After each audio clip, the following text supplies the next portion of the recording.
كم مجابي مثلا بزعبا ناي مجابي ويناي باستر ويناي قواسا محبر عيو كنزار بدس يولن كتقمطوا انتو هينكا ناي قواسا محبر عيو انتاي إذا خي بيت كريستياناتنا ناي قال عليه تاي كنا نزار بلنا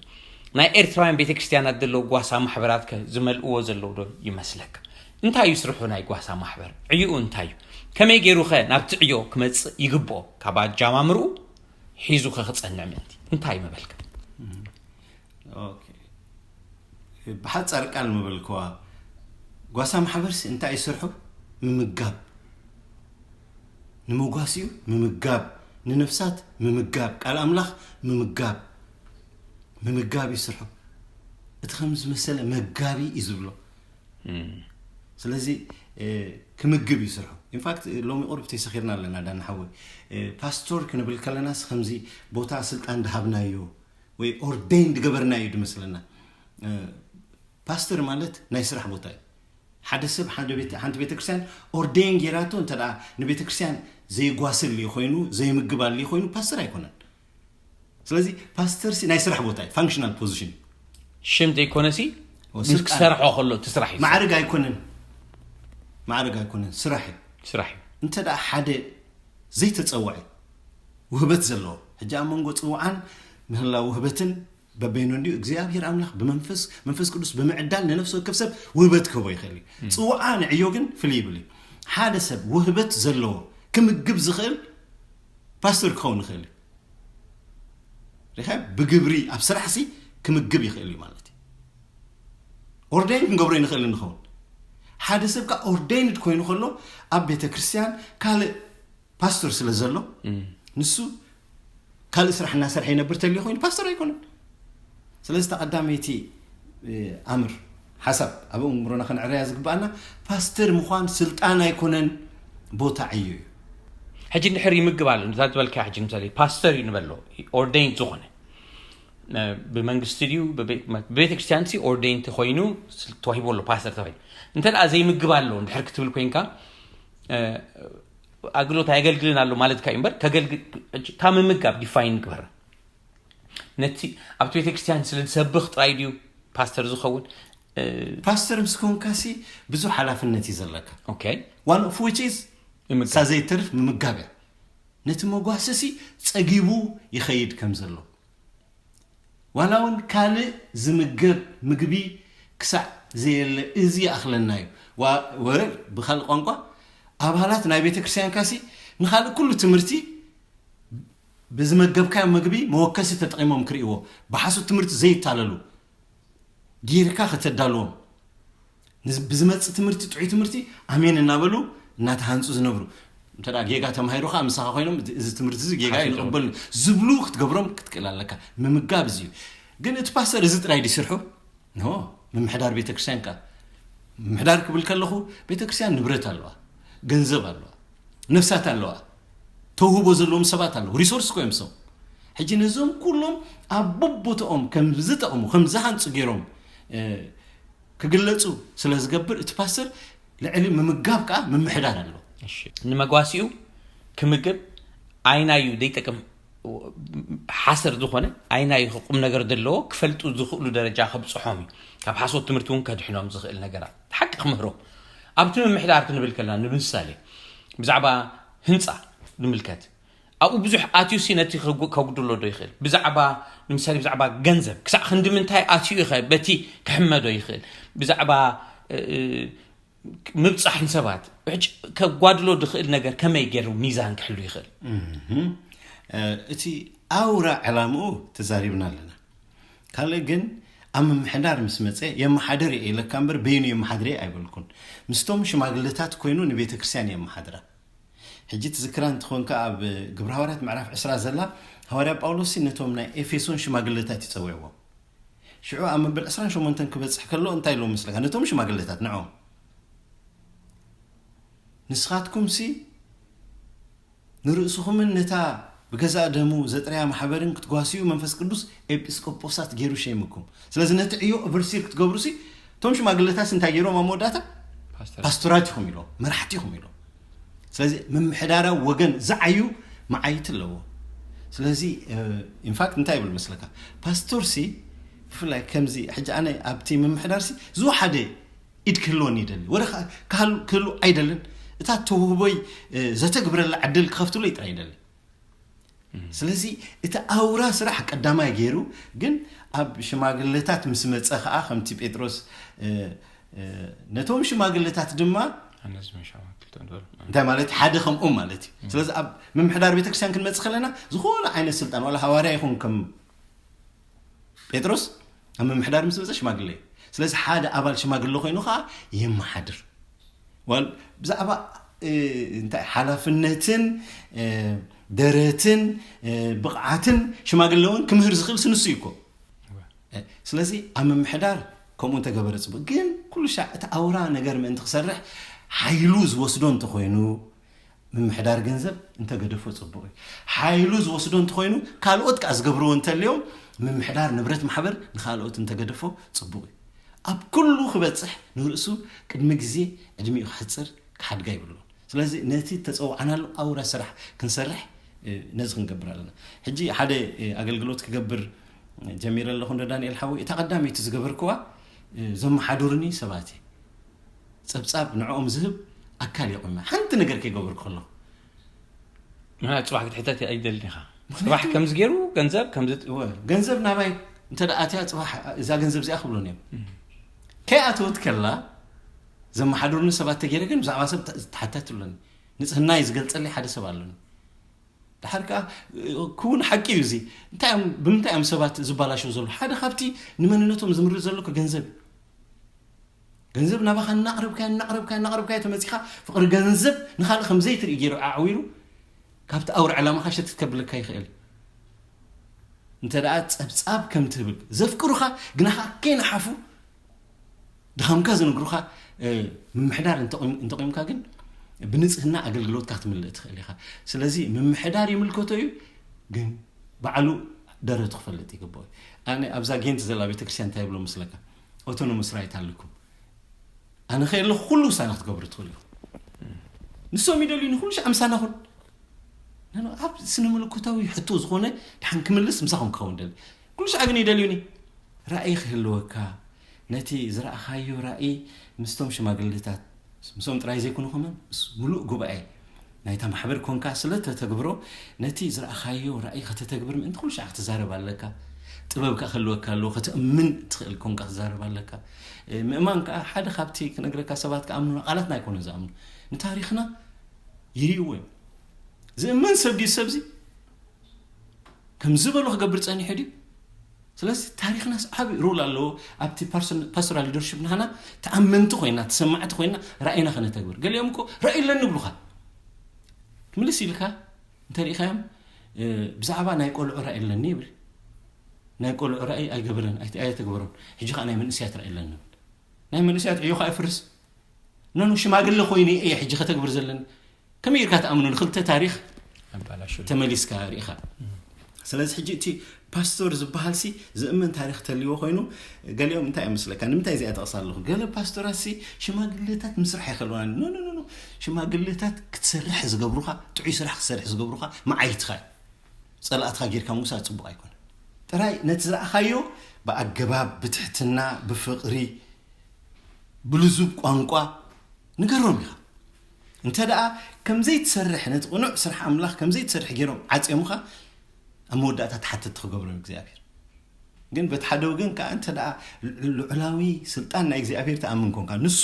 ዝበሎ ዝገብር ኣምላኽ ምዃኑ ነቲ ዘርኣየካ ክፍፅመሉ ዝኽእል ዓቕሚ ከም ዘለዎ ተኣምን ትኾንካ ስለምንታይ ምስ ሽማግለታት ትባስ እግዚኣብሔር ኣምላኽ ካብ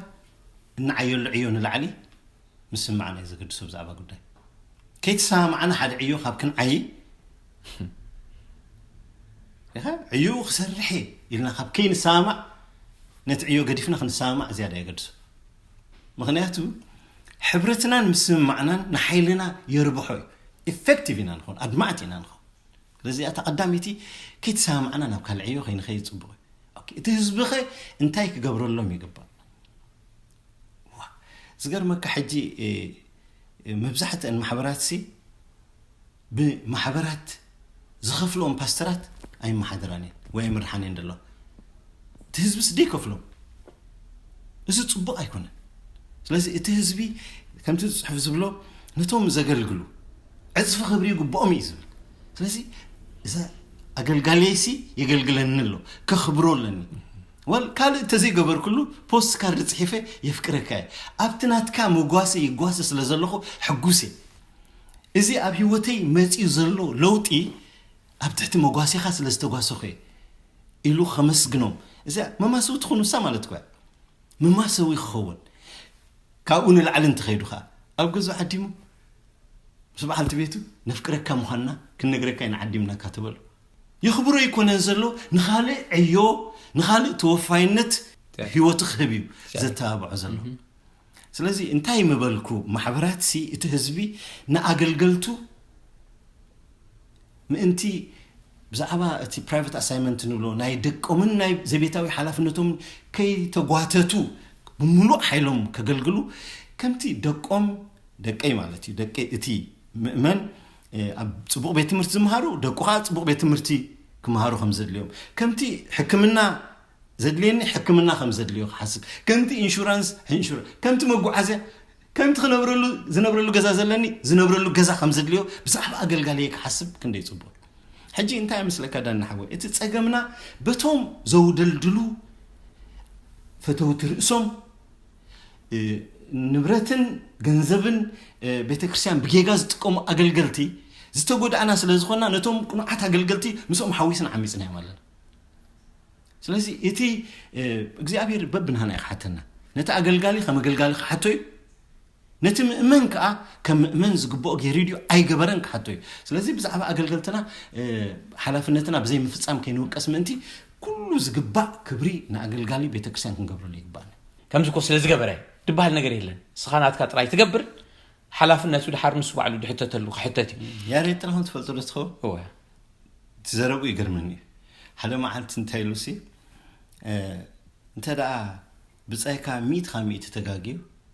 ወይ 95 ካብ 100 ተጋጊዩ ንስኻ 5 ካብ 100 ተጋጊኻ ናይተን 5 ካብ 100 100 ካብ 100 ተሓታት ንስኻ ኢኻ ኢሉ ሓቂ ናይተን ናትካ ጌጋ 100 ካብ 100 ተሓታት ንስኻ ኢኻ ብዛዕባ ደሞዞም ከመይ ይደሎ መስለካ ናይ አይ ዶንት ኖ ብዛዕባ ናይ ኤውሮፓ ምናልባት ትልዶ ትህሉ ናይ ኣሜሪካ ትልዶ ትህሉ ከመይ ዘሎ ይመስለካ ኣታሕዛናን ፓስተራትና ከመይ ይመስል መብዛሕትኦም ፓስተራት ማሕበራት ኣይከፍሎም ነን ሒደት ቤተክርስቲያናትን ንኣገልገልተን ሙሉእ ዝኸፍላ ካብን ዘይበዝሓ ከዓ ገለ ክፋል ናይ ደሞዞም ዝኸፍላ ኣለዋ ተዘይኮነ መብዛሕትአን ማሕበራት ነቲ ዘገልግለን ፓስተር ኣይከፍላንን ሓደ እቲ ሲስተም ንባዕሉ ከምኡ ክትገብር ኣይፈቅደልካን እዩ እንተ ደኣ ዌልፌር ስቴት ኮይንካ ኣብ ዩሮፕ ደለዋ ማሕበራት ሲ ኣብቲ ዌልፌር ስቴት እንደን ደለዋ እሱ ይወስድ ደሞዝ እንታይ ይድበሃል ዝወሃቦ ካብቲ መንግስቲ ዝወሃቦ ኣለዎ ዋላ ኣየስራሕስኒ በቃ በቲ ዝወሓደ ኣታዊ ዝበሃል ክነብር ይኽእል እዩ እዚ ሕጂ እቲ ሲስተም ሓላኺ እዩ ዝኸውን ግን እዚ ክሳዕ ክንደይ ከኺደና ዳፅዋይ እኮ ሕጂ በቲ ኣኺር ኢሉ ሓደ ፍንጭል ኢሉ ማሕበር ከፊት ይብል ምክንያቱ ውዶ ቤተክርስቲያን ይብሉ ብሓላፍነት ተሓቶ ኣብኡ ኢንቨስት ዝገበረት ማሕበር የላ ስለዚ እንታይ መሓሸ ይመስለካ ሓደ ምእኩል ዝኾነ ኣኻይዳ እንተዝህሉ እቶም ፓስተራት ፀብጻብ ክህቡ ከም ዝህቡ ኮይኖም ከገልግሉ እንተዝህሉ ናይ ገንዘብ ፀብጻብ ናይ ኣገልግሎቶም ናይ ነፍሳት ፀብጻብ ናይ ህይወቶም ፀብጻብ ናይ ዝምድናኦም ፀብጻብ ዋላ ንመን ክህቡ ነቲ ጉባኤ ፀብጻብ እንተዝህቡ ኣነ ክነግረካ ዶ ብዛዕባ ገንዘብ ኣብ መጽሓፍ ቅዱሳይ ከም ዝረኸብኩ ብዛዕባ እቲ ብኣገልግሎትና ተዋፀ ብርኩት ገንዘብ ኣብ ቅድሚ ኣምላኽ ጥራይ ዘይኮነስ ኣብ ቅድሚ ሰብ ከዓ ንጥንቀሉ ለና ኢሉ ሐዋርያ ጳውሎስ ንሰብሲ ፀብጻብ ንህብ ኢና ማለት እዩ ሕጂ ኣብ ገሊ ማሕበራት እኮ ናይ ፀብጻብ ናይ ገንዘብ ፀብጻብ ኣይፍለጥ ናይ ኣገልግሎት ፀብጻብ ኣይፍለጥ ሰብ ድላይ በቃ ብተረኽቡ ኢኻ ትነብር ዘለኻ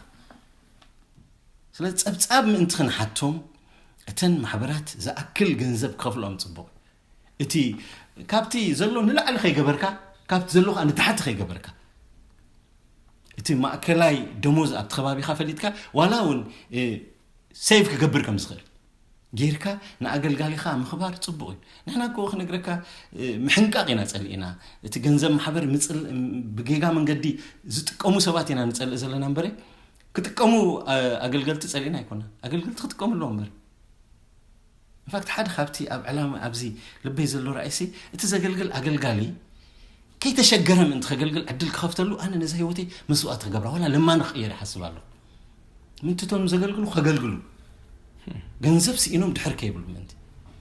ግን እንታይ ደኣ ክልተ ክትቦም ከለኻ ገንዘብ ኦኬ ፍልጠት ካ ክትቦም ኣለካ ተሓታትነት ከም ዘለውካ ክፈልጡ ጽቡቕ እዩ ስለዚ ንኹሉ እቲ ቅርጽ ዘለዎ ናይ ቤተ ክርስቲያን ኣኻይዳ ነተኣታትዎ ስቕኢልና ተኣኪብና በቃ ኣይንኽድ ድላይና ንገብረሉ ዕድል ኣይኹን ስርዓት ዘለዎ ማሕበራት ንቑም መጽሓፍ ቅዱስ ከዓ ኸመይ ዝምር በዓል ራእይ እንዲቲ ፓስተር ኣብዚ ክበጽሕ ክብሎ ዝኽእል ድማ ጽባሕ ድማ ንሰባት እስኪ ገምግሙኒ ትኽክል ደለኹ ክብሎም ዝኽእል ክኸውን ኣለዎ ዶ ኣነ ከምኡ ይመስለኒ እንታይ ትሰማዕ ዶ ብዛዕባ እዚ ኣጸቢቕ ከመይ ከይግበር እቲ ፕራክቲካል ነገር ከመይ ክግበር ይከኣል ኦኬ ጸብጻብ ክንህብ ኣለና ኳርተርሊ ፍርቂ ዓመታዊ ጸብጻብ ክንህብ ኣለና ኣብኡ ጸብጻብ ክንህብ ከለና ናይ ሽማግሌ ኣኼባ ጸብጻብ ክንህብ ኣለና እንታይ ኢና ተዘራሪብና እንታይ ኢና ወሲና ዝኣተወ ዝወፀ ዘሎ ናይ ፋይናንሻል ጸብጻብ ክንክል ኣለና እንታይ እዩ ተማሂሩ ክንደይ ነፍሳቴን ድሒነን ክንደይ ነፍሳቴን ብመንፈስ ቅዱስ ተመልአን ክንደይ ነፍሳቴን ብማይ ተጠሚቐን ክንደይ መርዓ ተኻይዱ ክንደይ ቆልዑ ወፊና ጸብጻብ ክንህብ ኣለና ከምዚ ጌርና እንተ ደኣ ሰሪሕናዮ ምትእምማን ኢና ንሃዝ ትፈልጥ ዲኻ ኣካውንታብሊቲ ትራስት ይሃንጽ ምትእምማን ይሃንጽ ሕጂ ገለ ግዜ ከምዚ ዝመሰለ ጸብጻብ መሃብን ተሓቲትካ መልሲ መሃብን ስለዚ የለ ኩሉ ሸዓቲ ኣማኒ ብዘይ ገበርካዮ ሓጢአት እናጠርጠረካ ይነብር እንተ ደኣ ግሉጻት ኮይንና ከም ኣብ ብርሃን ዘላ ኣብ ከረን ዘላ ከተማ ብርሃንና እናተረኣየን ነብራሊና ኮይና ዝሕባእ ነገር ኩሉ ይብሉን ብመስርዕ ክዛረበካ ቤተ ክርስቲያን ናይ ጎይታና የሱስ ድሕሪኡ ግን ናይ ኣባላት እያ ድሕሪኡ እያ ምእንቲ ከመሓድርዋ ንሽማግለ ትብፅሖ ተተኻኢልካ ድሕሪኡ ነቲ ፓስተር ትብፅሖ ስለዚ ነታ ብሕድሪ እተቐበልናያ ማሕበር ናህና ከም ዝኾነት ከም ድላይና ክንገብራ ይብልናን በቲ ካልእ ወገን ከዓ ነቲ ሰብ ከዓ ከኣምነና እሞ ነቲ ዝረኣናዮ ራእይ ሓቢርና ክነተግብር ክተባብዓና ምሳና ደው ክብል ጸብጻብ ክንህቦ ከድልየና ናይ ፓስተራት ኢና ንዛረብ ዘለና ፓስተር ናቱ ደዓዮ ዕዮ ክዛረብ ትድበጽሖ ማለት ኣይኮነን ምሽ ክንደይ ሰባት በጽሑ ብትመዓልቲ ይኮነ ትዘገድስ ክበጽሕ ኣለዎ ክነግር ኣለዎ ክንደዚ ኣባይ ትበጽሒ ኢሉ ይዛረብ እቲ ናይ ሰብ ምስጢር ከውፃ ኣይኮነን ዘይብሉ እምበረ እንተ ደኣ ዘይተራዳድኡ ሰብኣይን ሰበይትን ኮፍ ኢሉ ኣተዓሪቕዎም ከይዱ በጽሒ እዩ ክንዲ ዝገዛ በጽሒ ኢሉ ነታ ሓንቲ ካብተን ዝበጽሐን ገዛት ክነግራ ይኽእል እዩ ባዕሉ ከዓ እቲ ተዓረየ ሓዳር ንኣገልግሎት እኮ ክምስክረሉ እዩ ንደቀይ ኣነ ድሓልዮሲ ስለ ደቁ ክሓሊ ንበዓልቲ ቤተይ ድሓልየላስ ንሱኻ በዓልቲ ቤት ኣላቶ ንበዓልቲ ቤቱ ንናብርኡ ኢንሹራንሱ ድዩ ገዲኡ ስጋዕ ንሱ ሓሊ ዓብ ነገር ንሱ ከዓ ንእግዚኣብሔር ከኣምኖ ኣለዎ ሓቂ እንተ ደኣ እግዚኣብሔር ይባርኽ ኢለ ሰበኻለየ ኮይነሲ ዝባርኽ እንተኾይኑሲ ከም ዝባርኽሲ ኣብ ህይወተይ ክርእየሉኒ ሃብቲ ናይ ኣገልጋሊ ሰባት ዝህቦ ድሞዝ ኣይኮነን ሃብቲ ናይ ኣገልጋሊ ኣብ ውሽጢ እዩ ዘሎ እንተ ደኣ ንርእሱ ተደላይት ገይሩ ኣዳልይዋ ሰባት ንዑ እኳ ተዘይደለይዎ ነቲ ኣብኡ ዘሎ ዘድልዮም ክረኽቡ ክብሉ ክደልይዎ እዩ ሽዑ እንተ ደኣ እዛ እምንቲ ትግህቲ ትሕዝቶ ዘለዋ ህይወት ሒዙ ቀሪቡ ኣብ መወዳእታ ትቕየር እያ ዚኣ ናብ ገንዘብ እስኪ ቁርብ ግለጻ ስለዚ እንታይ ክገብር ኣሎ ንሱ እሙን ክኸውን ትግሃት ከርኢ ማለት ኪ ክትዛርብ ደላ ንገዛእ ርእሱሲ ተደላይት ገይሩ ከዳሉ ኣሎ እንተ ደኣ ንኣብነት ሕቶሉ እዩ ኮይኑ ከምዚ ዲኻ ትፈልጥ በጃኹም መኪናኹም ክዕርየልኩምሲ ናባይ ምፁ ኢሉ ዝልምን መካኒክ ሪኻ ትፈልጥ ወይ ከዓ ሙዚቃ ድፃወትሲ በጃኹም ኣነ ሙዚቃ ከውቃዓልኩም ዕድል ክፈትለይ ክብር ኢኻ ትፈልጥ ክደልይዎ እየ ዝርያ ፍላይ ኣብ ቤተ ክርስቲያን ሙዚቃ ዝኽእል ሰብ ክደለ እየ ዝርዮ ጋራጅ ድማ ሕጂ መኪና ሪጋ ኢና ነትሕዝ ቆፀራ ሒዝና ኢና ዓርያ ንወስደን ክእለት ስለ ዘሎ ደለይኑ ከይበለ ተደላይ ዝኸውን ስለዚህ ቅድማ ተአገልጋል ወንጌል ተደላይ አሎ እግዚአብሔር ዘሃቦ ብጽዋዓ በውበት ጸጋ ዘሃቦ ተደላይ ነገር አቁሉ ሕጂ ትጸገም እንታይ ኮይኑ መስለካ ነቲ እግዚአብሔር ጽዋዓና ጽዋዓ ዝተዳለው ስለ ዘይኮንና እምበር ትመልስ ዘለዎም እንተ ደኣ ኮይና ንሕና ስቶም ሕቶ ዘለዎም ናባና እዮም ዝመፁ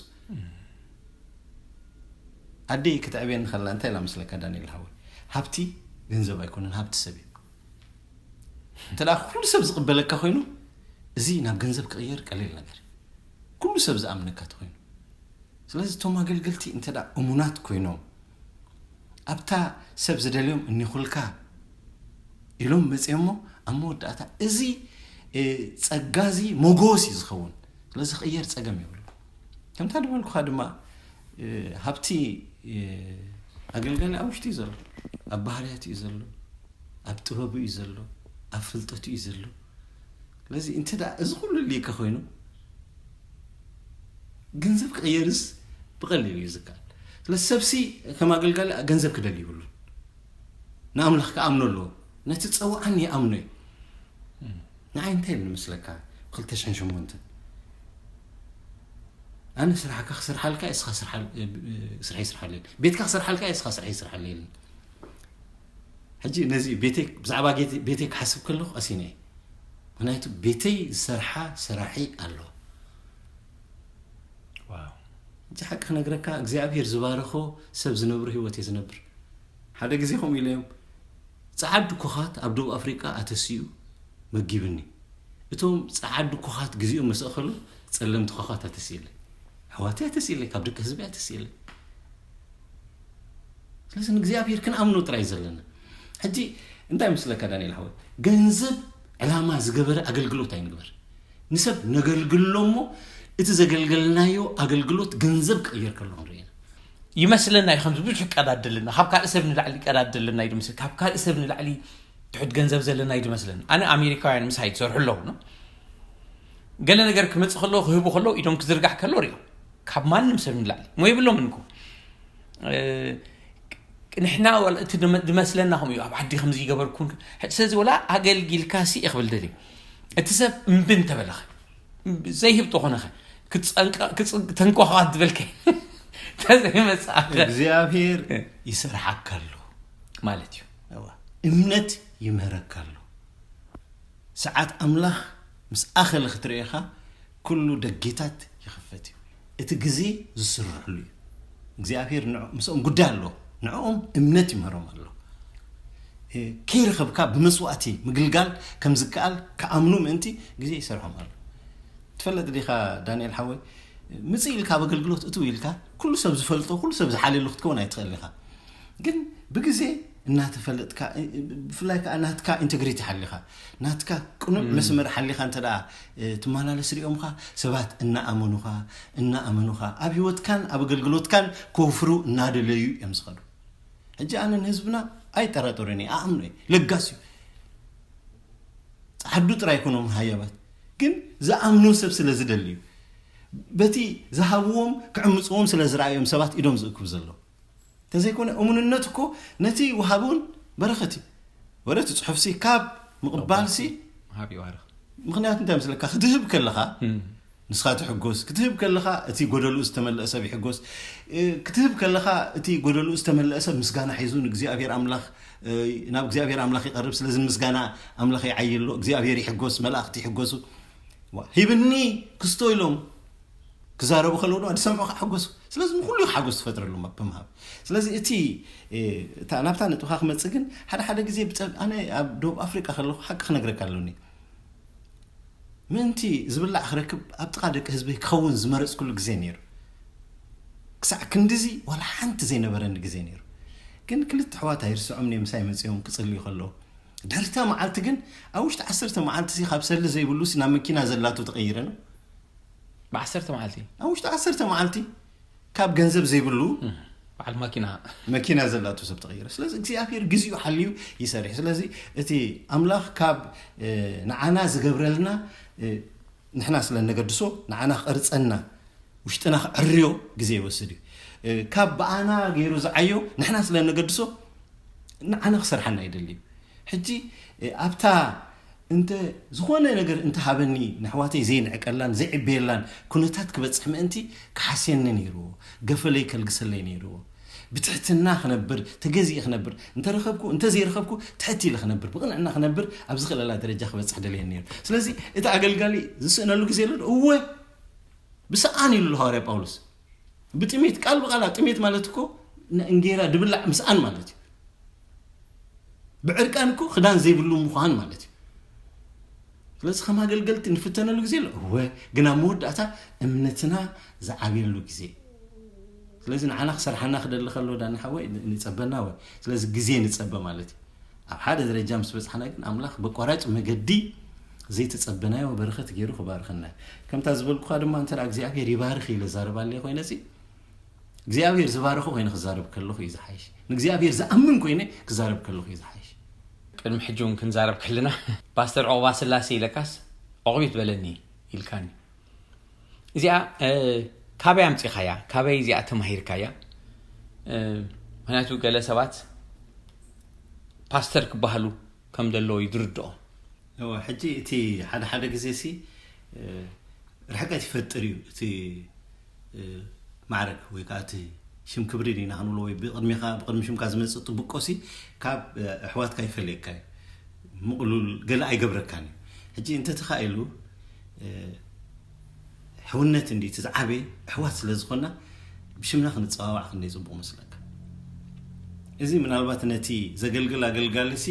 እዚህ ፓስተርና እዚህ መርሒና ይልካ አይተላልዮ ማለት ከከው ንኸሊ ግን ሆምኡ ጌርኩም ተዘይ ጽዋዓኩምኒ ፍላይ ዘመን እዚህ ሰኺሩሎ እዚህ ወለዶ በቅድሚ ሽሙ ዝመጽ ማዕረግ ክጽብቕ ይደል ካብስተላል ነቢ በሉኒ ነቢ በልኒ ከአክልካ መጀር ነቢ በሉኒ ፓስተር በሉኒ ከአክል ሐዋርያ ጳጳስ በሉኒ ሐዋርያ በሉኒ ሐዋርያ መለም ሐዋርያ ሆነ ሕጂ አነ መሪሕነት بزي شم كبر إدام سب كرم شمو بزوهابو طبقو زي كونس بتحستويو زمزان نابنت انجينير انت تبلني انجينير واسلاس انت تبلني بزعبا انجينيرين حانت امري بلين كنت زي اسفلت انا قريب بلين شعوب تسرح مزي حانت زي سرح كل انت يتغمني سلازي سب بتحستويو تصبق امو طبقو شمتزي استفالنا صبقي امود اتخا اتي سرحنا اتي اسالطونا ريوم سبات بون تصوعنا صقم يلا كن اقداسي ነገር ገሊኦም እኮ ኮሙ እንተ ዘበልካዮም ዝኹሪ ይኾንሎ ኦ ዘክርም ባር ሓዊኻ ሓደ ግዜ ዮሐንስ ዝበሃል ዶክተር ዮሐንስ ዝበሃል ሓዋሎ حجي أبس مرة خفيلنا بحسب بيتكسن حواس لزخنا سي حجي أنا نخستو خطوة خلونا حويسي حوي نبل كده تسوى حجي يوحنس حوي دبل يوحنس حوي نبل كزار بنير قلنا دكتور كاي لازم دكتور تزيبل كي يخرج دخوني خوني لحاسبة يوحنس حوي مرت إلي كريم شم كاتمت دكتور رتحشكا دحر شم كاتمت حوي لي أو بدي لني هيدا يعني تحوي تحشني لني يجس حوات يا أخلنا يسوس كا نبعلو إذا كله سلطان إذا كله ملكوته وحيل إذا كله أملاك نفسي حواتي كبلنا وأنا أنت لازم حفيروسي حوات مخان عم خبري الزجن نتي معرجو أنا إسكاي كونن مسو أي كيدني أي نبل جيب أب تبوتا حجي مثالي زي دكتور سي أب تنايس روح بوتو دكتوري حرق واسع محبر أب بولبيت وزي خا تزارب توهين كاس حاجة أب بولبيت أنا ندحر أب تستيج وز إيه أب مخلو جوا إيه أب تبوتها مثالي كتجلجل ناس أو عكو خاص باستر عباس اللاسي حونا إذا جلجل كبل ملك علو قدن نعا إلكا نعات لايك الدلي نعا خمزي باستر تزيت وهالكتبل نجر جن نمنتاي كتب لاس صبوي نفس خاص مقدها فاس حمام يزي هو حمام مالسي سخير كلخا بقى باستر ندي باستر مخان تاي مالتي ولا نتسرح كمان أنس بحق عيفتوني خزاربك ስለዚህ ተጸዋዕኩ ዝገብሮ ዘለኹም በረ ከይሰበኽኩ እንተ ዝነብር ምን ማሃበ ምክንያቱ ኣብ ኣፍ ነቐፍቲ ዘእትወኒ ኣገልግሎት እዩ ስለዚህ ገሊኦም ምናልባት ብኸምኡ ዝኸበሩ ኣይሰኣኑን ይኾኑ ንዓይ ግን ሓላፍነት እዩ ስለዚህ ነዚ ሓላፍነት እዚ ብድሕሪት ሽም ዘሎ ሓላፍነት ከቢድ ስለ ዝኾነ ሲ ብኡ መጠን ተረእናዩ ከዓ ጽቡቕ እዩ እጂ እቶም ገሊኦም ኮንታ ይኾን መስለካ ትሽግር ይኽሪኦ ከለኹ ኣብታ ዝነብሩላ ዘለዉ ዓለም ማለት በዚ ቦታ እዚ ትድለይ ኢኹም ዘይበሃል ይኾኑ እሞ ሽዑ ኣብ ቤተ ክርስቲያን ምስ መፁ ጥራይ ኣውራሰብ ከም ዝኾኑ ይመስሎም ስለዚ ኣብኣ ትርከብ ታዝለዓለት ሽም ክሕዝዋ ደልዩ እዚ እቲ ሕማም ዝኸውን ደሎ ስለዚ እንታይ ኣታ ቀንዲ ክብላ ዘለኒ መወዳእታ ደጊመ ብላ ኣለኹ ማለት እዩ ሰብ ብትሕዝቱ ተዳ መምህር ኮይኑሲ ብናይ መምሃር ፀጉኡ እዩ መምህር ዝኸውን እምበረ መምህር ስለ ዝተባሃለ ይኮነን እንተ ደኣ ፓስቶር ኮይኑ ብናይ ምጉሳይ ውህበቱን ተኽእሉን እዩ ፓስቶር ዝኸውን እምበረ በቃ ፓስቶር ስለ ዝተባሃለ ይኮነን ስለዚ እንተ ዘየድለናዮ ትሕቲልና ብዘይ ሽም ክብሪ ከነገልግል እንተ ንመርፅ ሽዑ ሰባት ንዓ ምበሉና ነይሮም ነቲ ቦታ ሕጂ ግን እንታይ ይኸውን ኣሎ ንሕና ንደልዩ ወረ ሓደ ግዜ እንታይ ከም ዝኾነ ነግረካ ምእንቲ ፓስተር ክትብለኒ ምሳኻ ክዛረብ ከለኹ ፓስተር ዳንኤል ኢለ ጅምር ኣነ ባዕለይ ፓስተር ከም የለኻ ፓስተር በለኒ ኳ ይድብለካ ደለኹ ሕጂ ካብዚ ሕማም ዝክንወፅእ ከነገልግል ኢልና ኢና ከነገልግል ማለትካ ትፈልጥ ዲኻ ጎይታና ኢየሱስ ክርስቶስ ኣብ ወንጌል ማቴዎስ ምዕራፍ 10-25 ታሕቲ ዘሎ እንተዳሪእናዮ ሲ ኣብዚ ዓለም ሲ ኢሉ እቶም ዝመርሕዎም እቶም ገዛእቶም ሲ እሶም እዮም ኣብ ልዕሊኦም ዝስልጡ ኣባኻትኩም ላ ከምኡ ኣይኹን እቲ ኣውራኽዎም ዝደልስ ግዝኡኩም ይኹን ባርያኹም ይኹን ብዛዕባ ርሱ ክዛረብ ኣብነት ክበና ክሉ ሽዑ እንታይ ኢሉ ወዲ ሰብ ከገልግልን በጃ ብዙሓት ህይወቱ ክህብን እምበር ከገልግልዎ ኣይመፀን ስለዚ ኣገልገልቲ ክንከውን ኢና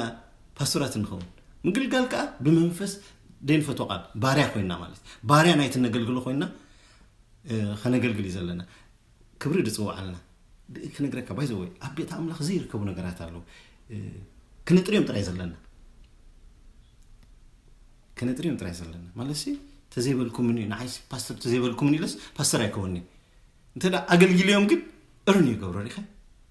ባዕሎም ኣብ ልቦም ፓስተር ኢኻ ሽዑ ምክንያቱ ኣገልግልካ ምን ዲኻ ስለዚ ብመንፈስ ኣገልጋሊ ከተገልግል እዩ ዘለካ እምበረ በቃ ሎሚ እዞም እንታይ መስለካ ንዝኸድዎ ዘይጠቕሞም ጎደና ክንስዕብ ኢና ንከምዚ ምንፃፍ ገይሮም ዝመርሕዎም ናይ ኣፍሪቃ ኣገልገልቲ ንዖም እዮም ዝርእዩ ዘለዉ ብሓቂ ግን ካብ ህዝቦም ተፈልዮም ዞም ሰባት እዚኦም ክብሩ ኣለዎ ድዮም ንርእሶም ላዕሊ ሰቂሎም ካብቲ ስዕቦም ዘሎ ህዝቢ ፈልዮም ብምንባርሲ ኣገልገልቲ ድዮም ሰማይ ዝፈልጡ ኣገልገልቲ ክብሎም ኣይከለኒ ስለዚ ትዘገልግል ኣብ ደረጃ ህዝቢ ወሪዱ ወረ እንተ ድለየስ ትሕቲ ህዝቢ ወሪዱ ከገልግል ኣሎ መለክዕ ናይ ዓወት እዚኣ ክበካ እሞ ባኹደ ዓወት ኣገልጋሊ ዝበሃል ልዕሊ ክንደይ ወጪ ኣገልግል ይኮነን ትሕቲ ክንደይ ወሪዱ ኣገልግል እዩ ዓወት ኣገልጋሊ ዝበሃል ክንደይ ሃብቲሙ ክንደይ ኣጥርዩ ደይኮነሲ ክንደይ መስዋዕት ገይሩ መለክዕ ጆን ክሪስቶስቶም ከም ዝበላ ኣምላኽ እሙናት ክንከውን እምበር ዓወታት ክንከውን ኣይፀዋዓናን ብካልእ ቋንቋ እቲ ዝለዓለ ዓወት እሙን ምዃን እዩ ስለዚ እሙንነትና ሞገስ ይፅዋዓልና ሽዑ ሰባት እሙናት ኣገልገልቲ ምዃንና ምስ ረኣዩ እቲ ንደልዮ ጥቡቅ ክኸውን ጠቅም